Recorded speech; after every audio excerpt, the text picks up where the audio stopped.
Welcome in to the DNVR Avalanche podcast presented by DraftKings Sportsbook, the number one rated sportsbook app out there. I'm your host, Rudolph, joined by Evan Rawal and Blais Hunter. Dr. Dubs wrote a prescription for 2 tactical nukes tonight, boys. And you know what? The prescription delivered. It took the headache and turned it right into a good feels for the Avs as they managed to take home 2 points, sans Nathan MacKinnon, at home against Anaheim. We'll get to nuke in a second, I suppose. Let's start with overall feels for this game. Scary during the first period. Definitely true. I would just say boring for the first half of the game. It just felt like the Avs were, to me, they were getting a lot of attempts, but it was a lot from the outside. And after it got down 2-0, that's when they started to penetrate a little bit more. And that's when Nichushkin kind of took over the game, I guess. No kidding. Not the man I thought would replace Nathan MacKinnon's production in this game, but you know what? Sometimes success can come from unlikely sources. Probably deserved a hat trick in this game, if we're being honest. So, you know, double post. Yeah, two goals, 2 posts. We'll call it even, hockey gods. Yeah. All right. Gold chain. All right. Nuke's chain isn't that gaudy, really. It's pretty dapper, I would say. So your standard Russian gold chain? Yeah, it's not like he's not a rapper out here. Standard issue for the Russians. Yeah. But I do want to get into the gritty of it. You know, Evan, you mentioned the first half of the game the Avs weren't getting the high danger opportunities all that much. The lines that started this game were basically unrecognizable by the end of the third period. I mean, Bednar just said, forget it. Whoever's not exhausted, get out on the ice or something, because the Avs, for whatever reason, and it worked. Like, let's be honest, the Avs played significantly better in the blender than they did without it to start the night. Yeah, they just started with putting Kadri on the top line, and that hasn't really worked ever. Yeah. It just doesn't fit with him there. And then I think in the second period they dropped, I want to say Landy down, and then they basically just started force-feeding Nichushkin minutes as much as they possibly could. The Saad, Jost, Burakovsky line was kind of a roller coaster. They had a lot of good moments in the offensive zone and then just absolute nightmarish moments in the defensive zone, like the first goal. Yeah. But, can you blame him? You think Nathan MacKinnon's going to be playing, and then 30 minutes before the game, it's like, he's not. So now we got to change everything up. So at this point, you're just like, I feel like the Avs knew a little bit before 30 minutes before. They could have. But screw it, we're going with that. I don't really care who's out there anymore. Yeah, definitely a fly by the seat of your pants type of night. What is the feel on the first period without the last minute of the period, though? Because I don't disagree that the quality of opportunities was not great, but to me it still felt like the Avs controlled the period other than the disaster shift that resulted in Anaheim's goal. Yeah, just some unlucky bounces there, and then obviously the goal that got called back. Did you guys think that was high sticking? Yeah. Yeah. It's just pretty sure it was high. Not exactly the easiest play to tell, but yeah, he seemed to be whipping his stick pretty high there. You know what would fix that is putting a microchip inside of the puck. Yep. How it'd have to be like pretty advanced though, right? Because it's not like soccer, because a puck is not a sphere. Yeah. So it'd have to be like gyroscoped. I'm sure they can do it. Know what axis it's on. You hear the puck like whirring through the air.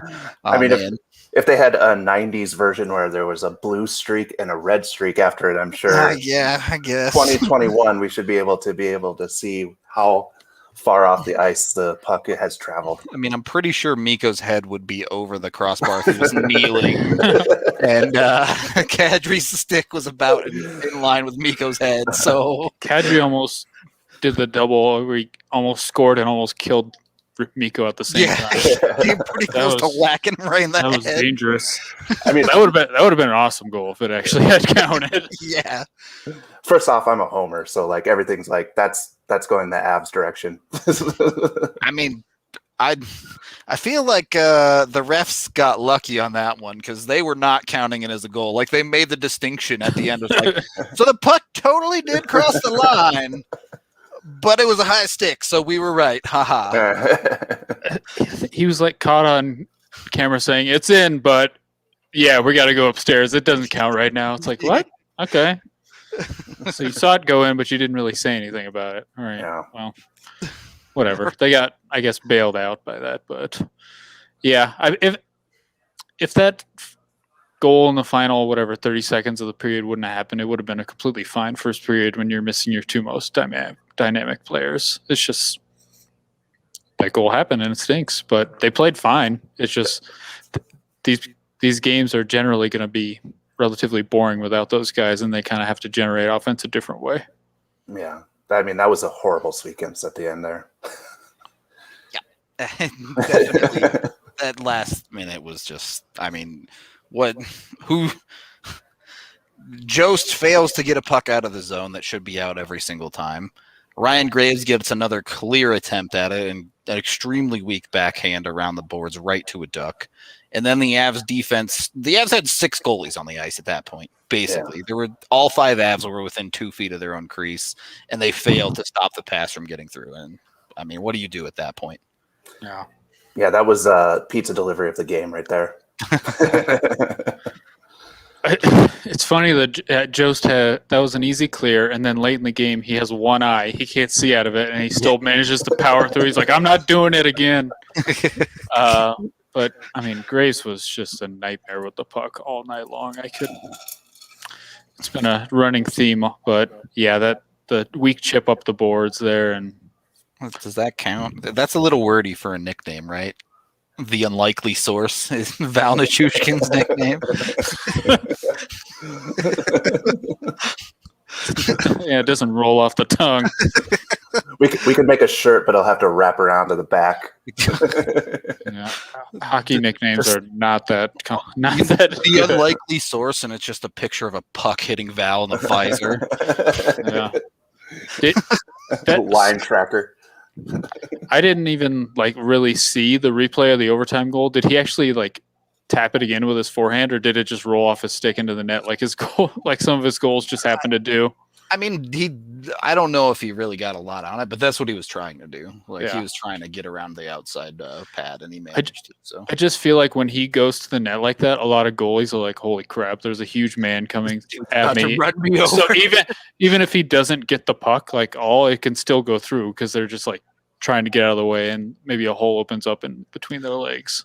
Well, let's bring up the unlikely king of the game source.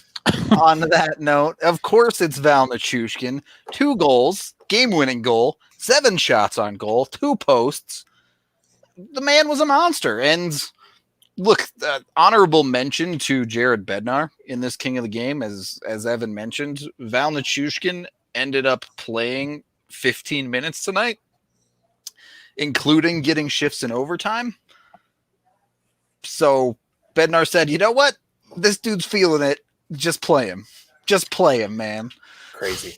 Allie, bring that picture back up again. Did you choose that picture? Because it's 2 guys with beautiful hair. Look at that. Wow. I am jealous. Look at yes, I know. I saw that picture and was like, that's perfect for this graphic. Dude, Nuke is thirsting on Landy a little bit there. Look at his eyes. He's a baby maker. Nichushkin had 22 shots coming into this game. He just had 25% of his season shots in one game. Hey, when he's feeling it, man. You just you get out of the way because the train don't stop. I guess. I mean, he attempted 9 shots overall. That's unheard of from this man. Remember, in the playoffs, he would just go games without even attempting a shot on net. So it's just This is what's so frustrating about him is that you see a game like this and you're like, what the heck? Where did it come from? Yeah. I love when guys drop their shoulder and just go to the net, though. It's one of those things. Yes, Landy's attractive. We get it, Chad. Okay. He is a man rocket. Has 2 beautiful children. I mean, that red hair just puts it over the top. Is it red? Did we go over this before? Strawberry blonde. This is a long-standing thing with Eric that drives him The nuts. other half of D-Line Co. is like just woke up in a cold sweat or something. So I do want to finish up the talk about this defense for a couple of reasons. One, AJ was praising Connor Timmins. In fact, a lot of people on Twitter were praising Connor Timmins' game tonight. Didn't even hit the 10-minute mark in ice time. Yeah, I was going to say he played 9 minutes, so he did look a lot better, and a lot of that's because maybe in that limited ice time he was actually moving and jumping up in the rush. That chance he created in the third period was really nice, but yeah, they seem to trust everyone else a little bit more than him right now. So you kind of wonder where this is going to go. Like, is he destined for the AHL when this all team gets healthy? You have to think so, particularly because on the other side of this coin, Jacob McDonald got more ice time than Ryan Graves tonight. Is he a defenseman or forward again? I'm going to ask that every time. He is the mercurial. What's halfway between a defenseman and a forward? A rover, I guess. Yeah. He's from the 1900s, all right? He's bringing back the rover position. It's back in style. I think, like, the coaches are probably just like, all right, he's just going to do whatever he's going to do, so let him go. It's working right now. Yeah. Like, call him a men's league defenseman, which I probably have, but he pulled off the men's league move tonight where he put the puck between some dude's legs and neutral zone and went around him. So it's like, okay, it's working. Like, look, I think the thing with McDonald, right, is that's going to continue to work right up until the moment then it doesn't, and then it's just But it's really hard to justify playing Ryan Graves over him right now. Yeah. It's the real conversation. I compared Ryan Graves in the Discord tonight to Nikita Zadorov, where he's just having these brain fart moments in the defensive zone that they have to stop. They cannot continue to happen. That Z would have been benched for. Yeah, that was the rest of my statement. Mm-hmm. Was he got bailed out real hard in the first period. Avs had a great shift in the offensive zone, and then he pinches at the blue line, and the Ducks go down there with a 2-on-1, and then Troy Terry just like lurks behind his own teammate on the 2-on-1, and his teammate was like, "Where are you going?" And then all of a sudden the play was ending. But yeah, the pinches have to stop, but the turnovers are just getting ridiculous at this point. Like, at this point, you just got to chip it up and out, just deal with it. Like, stop trying to make these passes that you're not making on a consistent basis. Sorry about that beeping. That was my vacuum. your vacuum? Is that a Roomba? Yeah. And it always gets stuck on everything because my kids just make a giant mess. So. I had a question. Did Renouf's playing time, did he get more playing time in the second half after that hit? Or was it pretty even before that? I'd have to look on. I can't. He only played 12:54, so it's not like he played a ton. But he played more than he did last game. Renouf played. Yeah, he played significantly more in the third. He played exactly 3:55 in both the first and second, and then played 5:04 in the third. Yeah, so. Yeah. I mean, that was good. He was fine tonight. Yeah, he was completely fine. His goal, or what I guess that would have been the Saad goal, was the exact opposite problem. He just floated it at the net, shooting for a rebound. Whereas a lot of times we talk about when Graves gets the puck there, which he did to a lot tonight, he's just launching that thing, trying to beat the goalie from 80 feet away. Whereas he was shooting for a rebound and ended up creating one. And he's playing physical too. I think he's doing a lot of things. These older guys like McDonald and Renouf, they understand who they are, and they're trying not to play. They're very different defensemen, but they are playing how they know how to play, and they're not trying to be anything that they really are not. You mean one's YOLO every time he's out on the ice, and the other one plays a semi-defensive sound game? Yeah, exactly. I mean, it takes a lot of guts to be straight YOLO in the NHL when you have not even played 10 NHL games. That's just a guy who's like, I'm 28. This is what I'm going to do. Like, this is the only way I'm going to be successful. How crazy is that too? Like at 28, like that's like a big deal now. That used to be like when defensemen started coming into the league.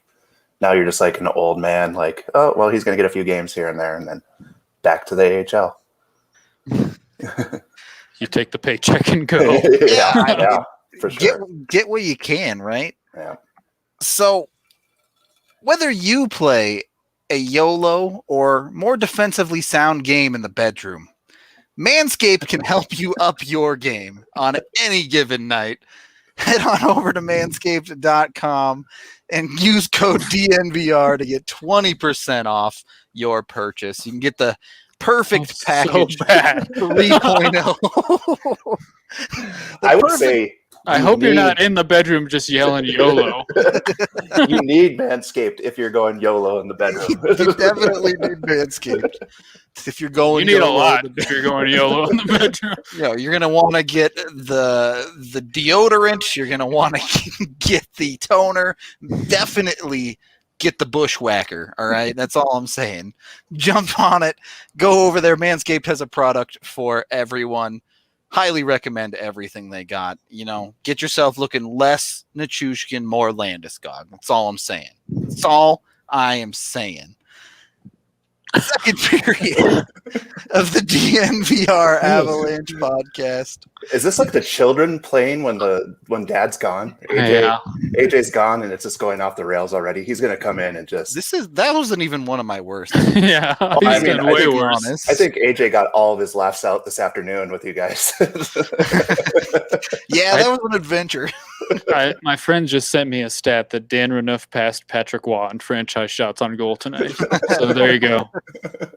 With 2? Yeah, probably like 3 or 4. I don't know. Going through the second period, Ducks get an early goal off a deflection off of Taves' stick. I mean, not a ton you can really do about that goal, but I think every Avs fan in their mind went, here we go again. It's another one of these games for the Avs where they can't find a goal. John Gibson is bodying them. They're not finishing their opportunities, and they're falling apart. What was the flip of the switch here for the Avs? Because something clearly clicked, and all of a sudden, a little bit over halfway through the second period, you saw the Avs' energy up. They started winning puck battles, and then they get rewarded by scoring greasy goals. So let's call them what they are. They were not pretty, the first 2. They got down deep and did what they had to do. So what it was is the Avs got that power play, and it was kind of like a tale of 2 power plays because the first unit that went out there was awful. Yeah. And then they threw out the secondary guys, and they started creating some chances, and then I think it was another one of those goals where it's like 2 seconds after the power play. And so it's not a power play goal, but it kind of is. And that's what kind of got things started. It was really interesting watching the Ducks broadcast because they muted out like all of the volume in the arena. Like you couldn't tell if anything went in the net. You couldn't tell anything. So that's why I didn't know if Taves tipped that shot. I thought it just caught Grubauer off guard. Was there a good replay on the altitude broadcast? I couldn't tell. All right. We'll bring Detective Rudo onto the show here. You guys ready for my detective work?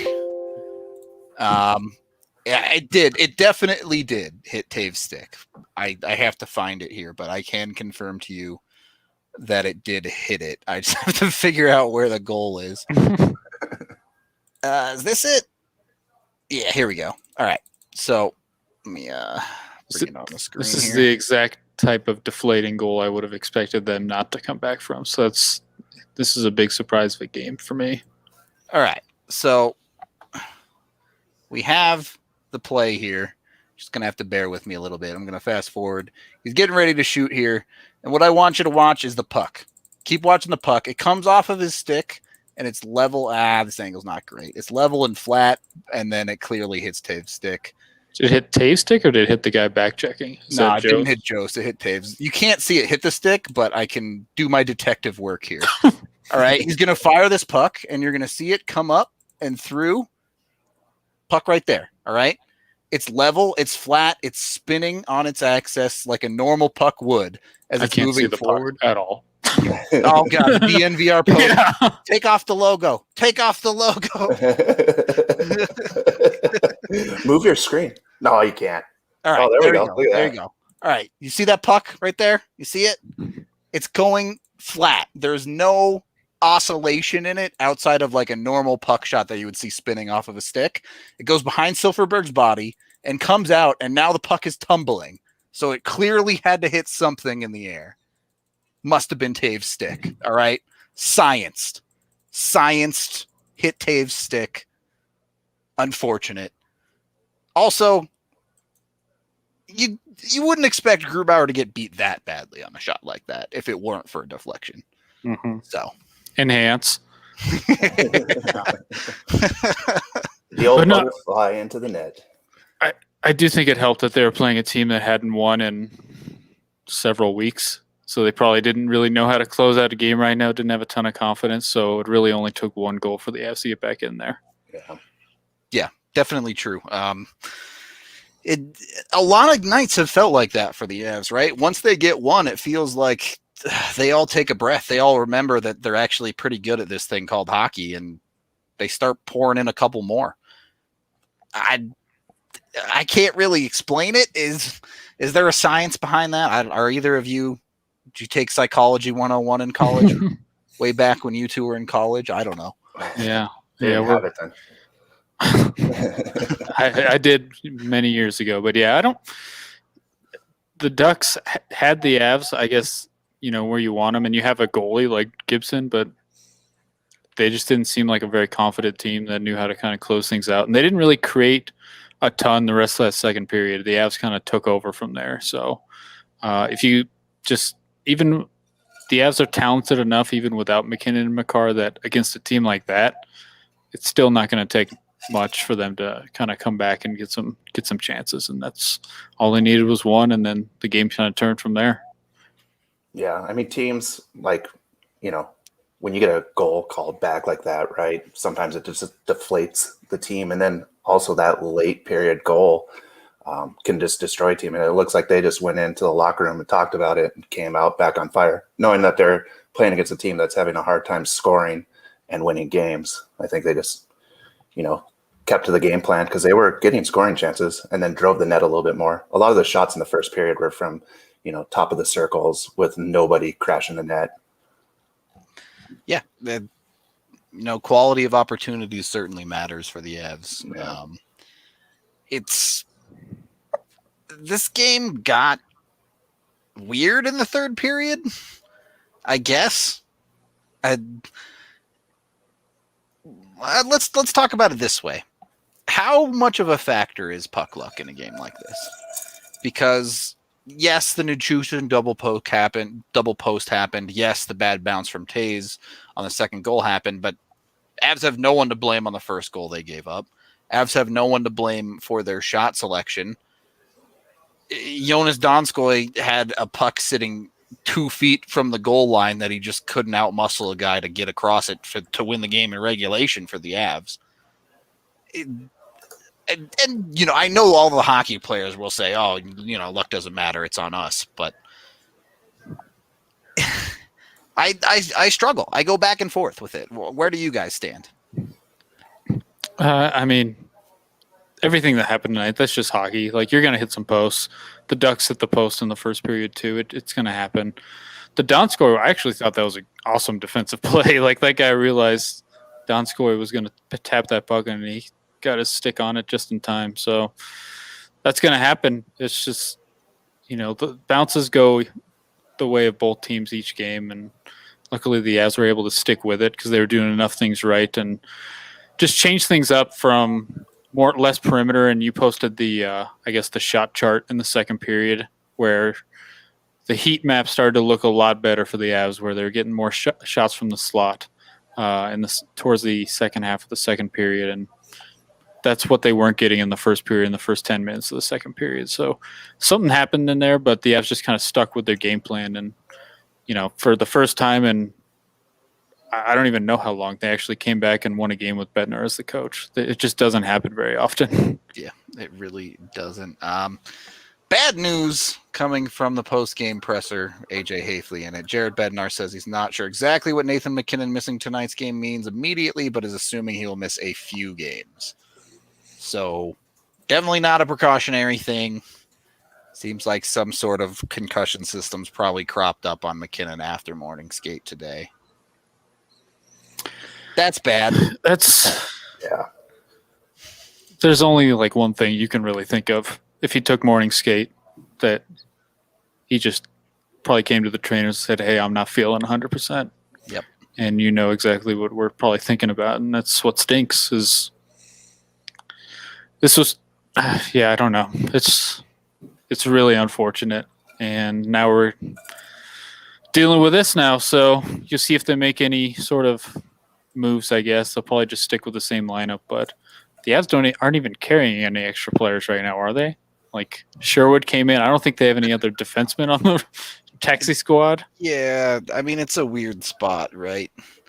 Because they really don't have many other defensemen even under contract. Honestly, I don't think.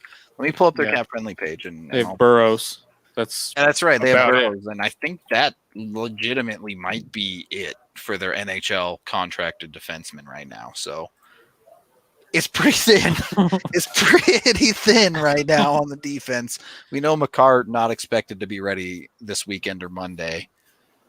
Byram sounds like he's closer than Makar. Byram at least skated today, but yeah, he didn't skate with the team, but he skated. Yeah, before practice, he skated. Oh, duh, they have Patterin. We totally forgot about him. I feel like the Avs forgot about him too. What's going on? I'm assuming that they've just decided that he's the captain in the AHL, and like unless they absolutely need him up here, that's just his role. In a non-emergency call-up situation, they can't even fit his cap, right? So I guess, yeah. Everyone's calling for Shane Bowers, and I'm like, ugh, I don't until it happens. What does he have? 2 points in 9 games down there too? It's not exactly like high production. Yeah, he's missed quite a few games too. I don't think he's missed. You're thinking of Kaut, I think. I think he has too. I'm not sure though. Maybe not. Don't think Bowers has missed any games. No. I also am not worried about his production because he's going to come in and be a defensive stalwart. Yeah. If that's what he's coming in for. And you know what? I saw a shift of Pierre-Edouard Bellemare on the second line tonight. and I didn't love that.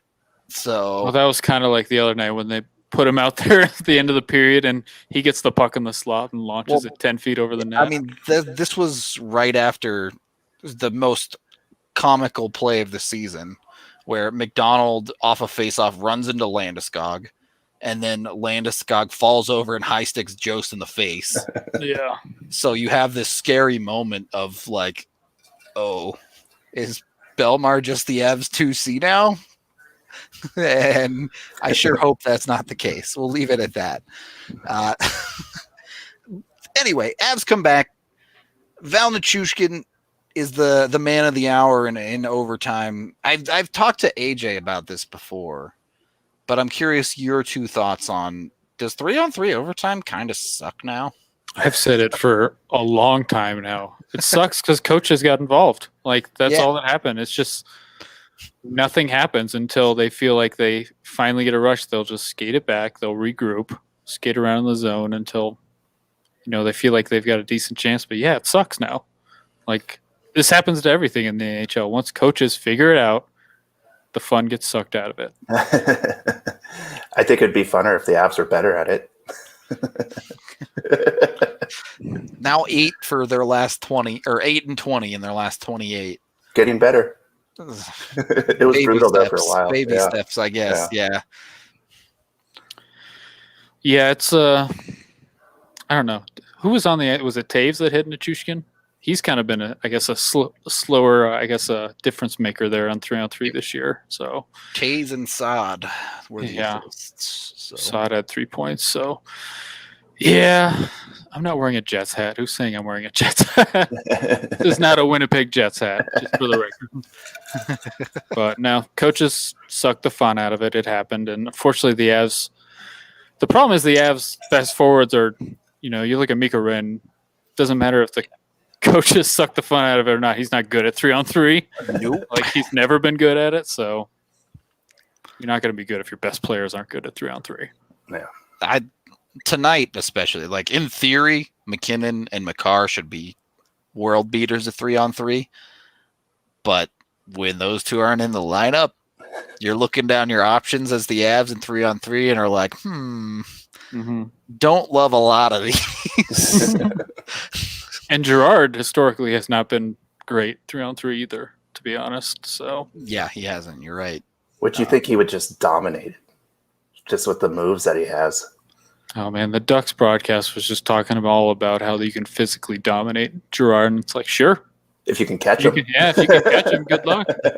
There were like 4 shifts in a row where he just like walks into the neutral zone, straight up sidesteps a guy, and just keeps going. And it's like, all right, I mean, man, there's some catch that dude.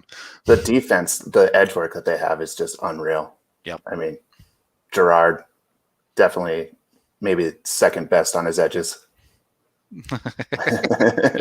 It's crazy that they are still winning games with this defense. Yeah, legitimately the bottom third of it is an AHL defense. Like, you're playing McDonald, Rudolph, and Timmins. Yeah. McDonald played 20 minutes tonight, man. And Graves looks like an AHL defenseman sometimes. The Avs just... This is the first game of the year to me where it felt like the Avs found a way to win a hockey game. There's been a lot of games where the Avs get the lead, they hold it. It's standard good hockey team stuff where they win a game. But this is one where they face a little bit of adversity. It's their first comeback in forever. I legitimately can't tell you the last time they got down by 2 goals and came back to win the game. So it felt a little bit different. We can talk a little bit more about that after we take our second period break with Green Mountain Dental Group, just 15 minutes from downtown Denver, family owned and operated. They've been with us for a long time now. Highly recommend it. Allie, of course, recently just got her wisdom tooth taken out, and they took care of her amazingly, even with all of her struggles with it. Everybody who's gone there has said they absolutely love it. They're super awesome. They keep sending you updates, keep checking on you to make sure you're okay, even if you just get a simple procedure. So head on down there, schedule your cleaning, x-ray, and exam, and pick up your free Sonicare toothbrush from Green Mountain Dental Group. Third period of the DNVR Avalanche podcast, presented by DraftKings Sportsbook. Rudolph, Evan, Blais coming at you. The Avs are in a weird spot right now. This is a stretch of the season that everyone had pegged as a range where they should be winning a lot of hockey games. They escaped with the win tonight. How much are you dialing back those expectations with no Nathan MacKinnon, let's say at least for the next immediate 2 games? I mean, they just beat Arizona, or they just beat Anaheim, and then who's up after that? Isn't it Arizona? Yep. So they're still not exactly playing teams that they, have more talent than them, even when they're missing those guys. So I still think they can be just fine. It just depends on how long these guys are really out. It would be nice if they got Byram back to add a little bit more to the defense. I'm not ready to dial back the expectations just yet because their competition over the next few games is still not great. Like Anaheim's still 9 games now without a win, and then Arizona, you've been just crushing them since going back to last year. So these are teams that you can absolutely take. All right. If they go 2-1, it's awesome. Yeah. I forgot they're going to be playing Miska tomorrow, I'm assuming, so I guess I should change my expectations. So, pretty confident vibes, though, for a MacKinnon-less Avs. Yeah, I mean, as long as they can stay in the hunt, right, for playoff positioning, like they get healthy and at the end of the season, they're ready to just go. The Avs are going to be deadly when it comes around that time if everyone's healthy going into playoffs. they still did not give up 30 shots, like with this defense. Like they're still locking down teams for the most part. So, Yeah. Well, you know, Gibson will be a great second goalie for the Avs too. well, ugh. with what salary cap base? What's a salary cap? Not Kiefer's best take. Yeah, I know. Going to trade Gibson. Definitely not his best take. I heard that and just laughed. But but I mean, look, this is the Avs can't do a whole lot more than they've done in the last two games. They blow out the Sharks, and then they find a way to win in Anaheim without MacKinnon. On a night where, look, Gibson played pretty darn well against them again, on the whole. It's not like the Avs had no chances. They got plenty in the second half of the second period and third period. They just couldn't get the third one, and neither could Anaheim until overtime. Yeah, I'm going to be honest. I didn't think Gibson played spectacular. I really don't think he had to make too many great saves. He just made enough. Nazem Kadri can't buy a goal right now for some reason.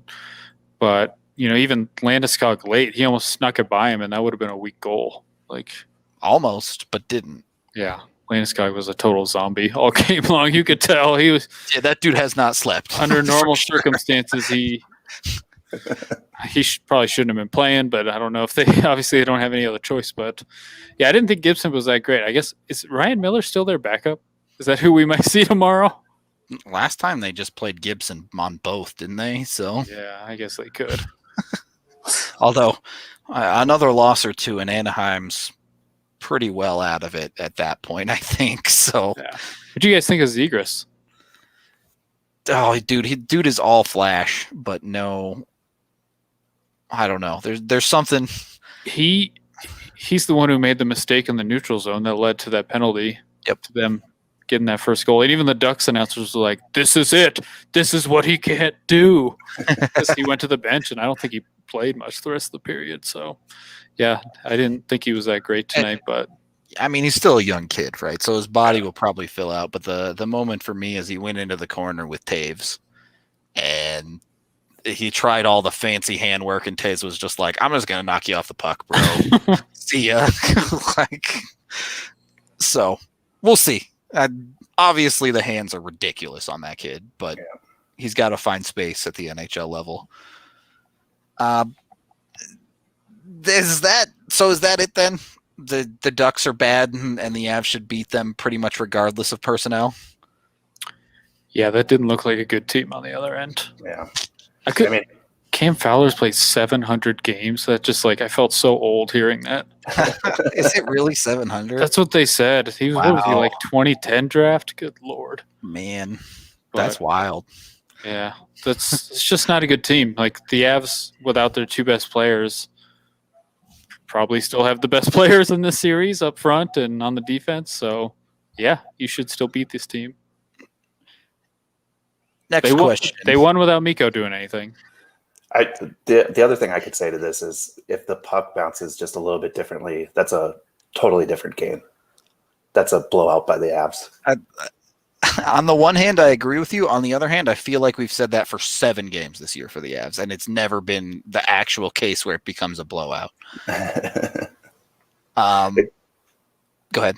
Except for when it does. Except for the blowout. If we ignore the blowouts, but I mean, there's been 3 proper blowouts for the Avs this year. The 8-0 against the Blues, the 7-3 against the Sharks, and then 6-2 against Arizona, right? Yep. So, and even the 6-2, Sharks. Was it 6-2? Well, I can't even remember. The Avs blew out Arizona 6-2, and then the Sharks blew out the Avs 6-2. Mm-hmm. That's what it was. Ouch. Yeah. Yeah. So wrong way. Yeah, exactly. But my next question is: Sam Girard actually a robot?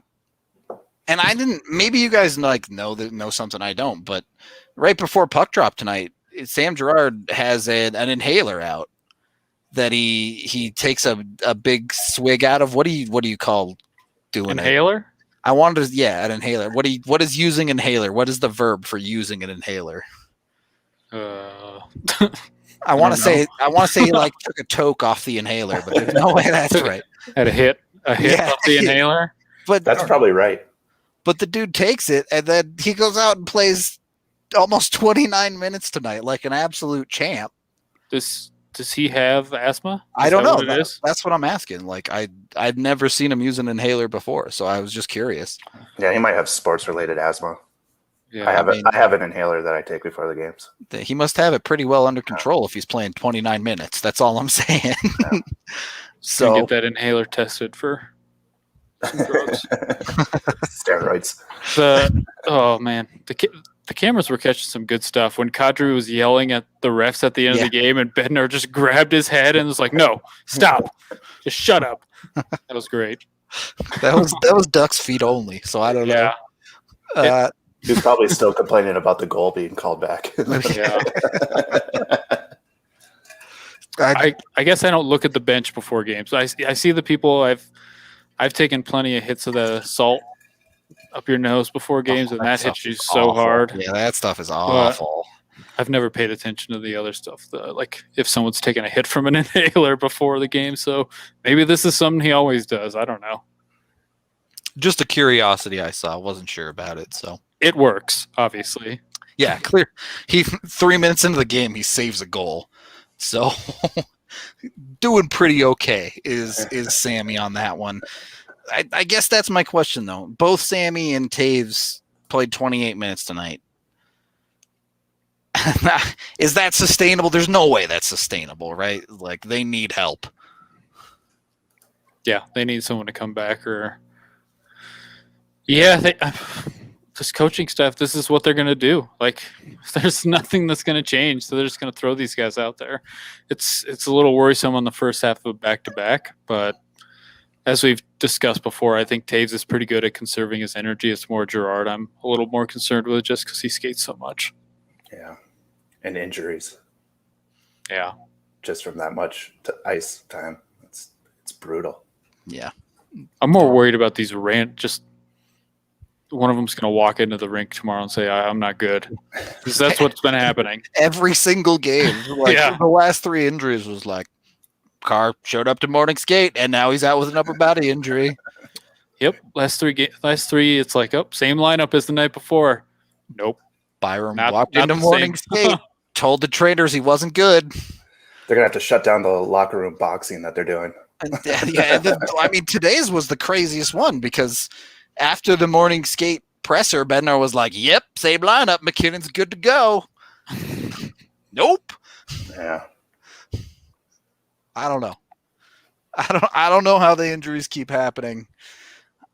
It's got to stop at some point, right? The Avs basically don't even practice anymore with the schedule that they have. So, when are you going to fit a practice in after the game? The players probably love this, though. They don't want to practice. Day off, game day, day off, game day. Just all games. They don't care. The best thing that could happen tomorrow is they get like a 4-0 lead halfway through the game, and you can just spread the ice time out a little bit. Absolutely take the second half of the game off. Yeah. Get those guys some rest. Yeah. But yeah. All right. Let's move into final thoughts on tonight's game. I don't know. I had zero expectations going into this game, knowing that the Avs didn't have MacKinnon going into it. They come away with 2 points. You don't care at all about giving the Ducks a point. That's irrelevant. Yeah. Overtime points. I don't care about that right now. It's not like they were playing Vegas where you want to keep them to 0 points. It is what it is. You're just happy to walk away with 2 points and not have to do it in a shootout. So, yeah, the whole MacKinnon thing caught me so off guard, which I'm not sure why it does, because I should expect it at this point. You think we'd learn, right? Yeah. The way this organization just works, you should just expect someone to show up to the rink unable to play. But yeah, there's still just a better team than all these teams. Like, even with all these guys missing, they're controlling the shots in every single game. So yeah, this is the best stretch to have an injured Avs lineup, right? Is playing these two teams. So Yeah, could be worse. You're just lucky it's not Vegas or any of those teams, or even Minnesota, who's playing really well right now. So, oh man, Minnesota's playing really good. I like to clown on Minnesota a lot, but they're playing lights out right now. Minnesota's playing great. The Avs are tied with them in the standings and hold the tiebreaker in the record because they're 2-1-1 against them. So, if the hot hand in the division of the teams outside of the big three is playing great to be even with the Avs, you got to feel pretty good about that, right? For sure. So, I'm looking up Ryan Miller's stats right now. NHL.com's being a little slow on me, but we're trying to get there. Let's see. Opponent, Avs. All right, here we go. When did Miller enter the league? 1953. Yeah, that's what it feels like, man. All right, I think he won like the Hobie Baker in 1999, so it was 2000, 2001, something like that. That early? Jeez. He's been around forever. Yeah, it was 2002, his first year in the NHL proper. He is 7-6-4 against Colorado if he does start tomorrow. None of that matters because he's been in the NHL for 600 years. He's not what Ryan Miller used to be, and he hasn't been for the last couple of years, if we're being honest. But the next 6 games are Anaheim, Arizona, LA, Anaheim. Yep. So if you're going to be missing guys, this is the stretch to do it at, and you're at home, so you should still probably be taking care of business. Yep, I see a couple people asking about other injuries. Francouz and EJ are out indefinitely. That's all we got. Don't expect them back anytime soon, basically. Yeah. EJ, I guess, has been showing up a little bit more, but it doesn't sound like he's anywhere close. And then Gilbert shows up, and then all of a sudden it's on COVID protocol, which is not good. Gilbert was in the building today. Gilbert is on protocol like 30 minutes later. Man, that's a bit spooky, to say the least. Yeah. Calvert is somewhat close. Yeah. Calvert skated with the team in a no contact today, which is good to hear. But I at this point, you can't really expect Calvert to reliably be available, I think. Or EJ.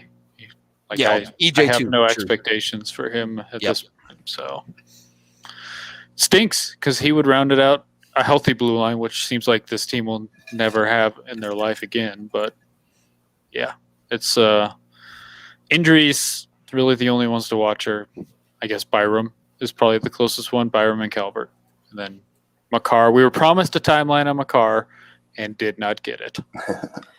The timeline was he's progressing. Yeah, Avs are just getting it out of the way. They're going to be healthy for the playoffs. Yeah, that's what everybody thought last year, and how'd that go for you? On that note, we do have to get out of here for the night. Thank you, everyone watching, listening. Be sure to like and subscribe to the video and channel. That helps us a lot out on YouTube. Also, check out all our other content. I do game reviews of every single game on YouTube.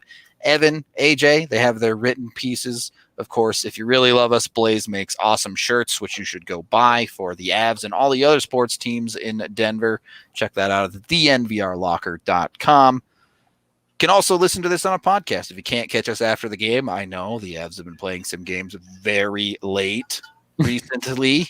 Not a big fan of that, but you can also listen to us the next day, maybe on your ride to work or something like that in podcast format. So we got you covered top to bottom with this one. Thank you again. We will catch everybody in some denim jorts tomorrow night.